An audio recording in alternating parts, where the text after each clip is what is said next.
क्या आपने कभी किसी जहरीले पौधे को सिर्फ ऊपर से काटा है? अगर हाँ, तो आपने उसे और मजबूत होने का मौका दिया है, क्योंकि उसकी जड़ें अब भी जमीन के अंदर हैं और वो चुपचाप उस जहर को इकट्ठा कर रही हैं जो एक दिन आपको ही खत्म कर देगा। 48 लॉज ऑफ पावर का 15वां नियम, अपने दुश्मन को पूरी तरह कुचल दो।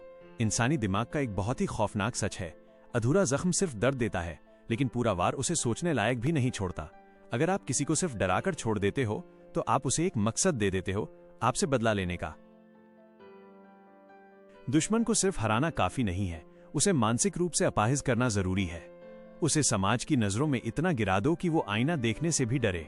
उसके आत्मविश्वास की धज्जियां उड़ा दो। उसे इतना अकेला कर दो कि उसे अपनी परछाई भी एक दुश्मन लगने लगे। जब किसी का सम्मान और संसाधन छीन लिए जाते हैं, तो वो लड़ने की हिम्मत ही खो देता है। असली जीत वो नहीं जहां आप मुस्कुराएं, असली जीत वो है जहां सामने वाले की आंखों में उम्मीद का आखिरी कतरा भी मर जाए। इतिहास में एक शहर था, कार्थेज। रोम ने उसे 2 बार हराया, संधियां की और उसे जिंदा छोड़ दिया। लेकिन कार्थेज हर बार वापस आया और हर बार रोम को पहले से ज्यादा नुकसान पहुंचाया। तीसरी बार रोम ने तय किया कि अब रहम की कोई जगह नहीं होगी।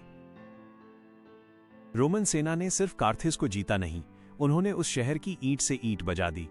हर घर जला दिया गया, हर गली लहू से भर दी गई और अंत में उन्होंने कार्थेज की पूरी जमीन पर नमक छिड़क दिया ताकि आने वाले 100 सालों तक वहां जिंदगी का कोई नामो निशान न बचे।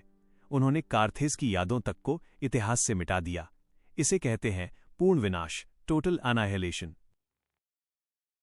अगर कोई आपके रास्ते में दीवार बनकर खड़ा है, तो उसे सिर्फ धक्का मत दो, उसे गिराकर मलबे में बदल दो। दया वो जहर है जिसे हम नेकी समझकर पी लेते हैं। अगर आप दुश्मन को आज सांस लेने का मौका दोगे, तो कल वो आपकी सांसें रोकने की योजना बनाएगा।